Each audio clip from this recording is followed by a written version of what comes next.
Welcome to qnawire. In this problem, we have to find the centripetal force and acceleration for two cars going around the same curve at the same speed. Now, we start out simply with the equation for the centripetal force. It's mv squared over r. Now, we know all these quantities, so it's fairly straightforward to calculate that for both cars. Now, for our first car, car A, we know our mass, 1,100 kilograms, our velocity, 27 meters per second, as well as our radius, which is 120 meters. When we plug that into our calculator, we get that our centripetal force is 6.68 times 10 cubed kilograms meters per second.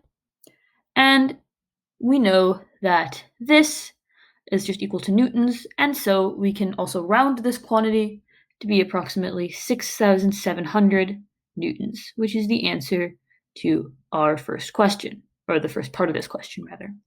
All right, same thing for the centripetal force on the second car. FCB is equal to mv squared over r.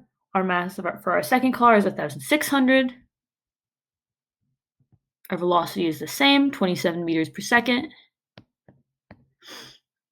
Oh, no, I didn't mean to put that squared there. And our radius is also still the same, 120 meters.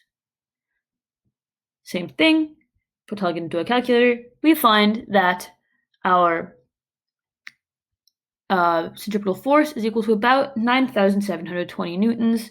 And like for the last one, we're going to round to the nearest 100. That's 9,700 newtons. All right, now we've found our true centripetal forces. We can move on to the angular accelerations. Now, that's fairly straightforward. We know that in all situations, by Newton's law, force is equal to mass times acceleration. So by that same logic, if Fc is mv squared over r, we'll cancel out the m's, divide on both sides, and we get that alpha is equal to v squared over r. So let's plug in. We have 27 meters per second squared all over our radius, 120 meters, and that's going to give us 6.075 meters per second, which we're going to round to 6.1. That's meters per second squared. That's my bad. You can also do this by just dividing the result that we got earlier by m. They'll give you exactly the same answer. Either way, this is our result for the angular acceleration of car A. Let's repeat for car B. And we are going to get, because our radius is the same and our velocity is the same, exactly the same quantity. It's going to be 6.075 meters per second squared. You can double check that by dividing the centripetal force by the mass for this car. So here we're also going to get a rounded answer of 6.1 meters per second squared, and that's going to be the final answer.